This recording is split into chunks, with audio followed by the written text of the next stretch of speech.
I'm Rory. I'm Zoe. And I'm Josh. We are part of Team 3598. We will be explaining the intricate details of how math is incorporated into our Gyro Sensor program by answering questions. We will also be explaining what a gyroscope is. We want people to understand the steps in order for the gyro to work and why the gyro sensor is important. Gyroscope is defined as a device which uses the Earth's gravity to help determine orientation. They measure the rate of rotation around a device's X, Y, and Z axes. A gyroscope consists of a metal wheel mounted on an axle. The wheel and axle spin freely, secured in a metal frame. The spinning wheel is creating a force that holds the gyroscope upright. When the wheel stops, the force disappears and the gyroscope falls incredibly. Gyroscopes were first invented and named in the 19th century by French physicist Jean-Bernard Léon Foucault. It wasn't until 1908 that German inventor H. Auschwitz Kempfe developed the first workable gyro compass. There are many other things that use a gyro sensor other than our VEX robots.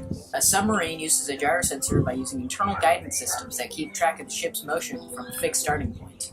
An airplane also uses a gyro sensor in altitude, compass, and turn coordinators. Gyro sensors are also very important in virtual reality. The VR sensors are necessary to translating our movement and understanding of space into the virtual world each and every time we pull on our VR headsets. It's important to first discuss the micro-electromechanical systems, or MEMS for short. The MEMS technology can be used to develop the mechanical and electrical components required to build devices like gyroscopes at such an incredibly small scale. Without it, our smartphones and indeed VR headsets would be chunky and ugly rather than the slim and streamlined models we're used to. The gyro sensors in virtual reality uses pitch, yaw, and roll.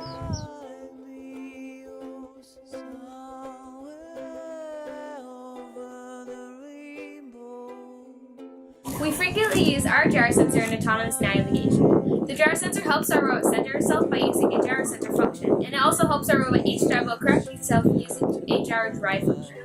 For the gyro sensor, our robot was a lot harder to program, especially with omni wheels. Our robot would always drift off to the side, which was a big problem because autonomous requires a lot of accuracy, and because our robot drifted, it was never accurate.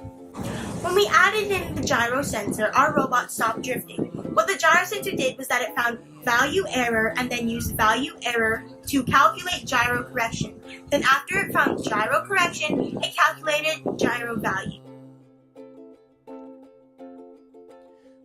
Step 1. Find drift. After 5 seconds, we read the gyro. Anything we read is drift because nothing is moving. In our case, we read 3 degrees error. But to make it easier to understand, we will use 5 degrees. The gyro error is equal to 5 degrees divided by 5 seconds, or 5,000 milliseconds. So in this case, gyro error equals 1. Step 2. Correcting for drift. This time, we added a touch LED. The touch LED will start off red and will then turn green after 5 seconds. While the LED is red, it's finding gyro error. After 5 seconds, the touch LED will turn green and we will now have gyro error. Now, we have to solve for gyro correction. To solve for gyro correction, you take gyro error and multiply it by the time that has passed so far. All of these steps work towards finding gyro value. Gyro value is the value that we get after adjusting for drift. We find gyro value by subtracting gyro correction from the gyro sensor. We are part of Team 3598. Thank you for your time.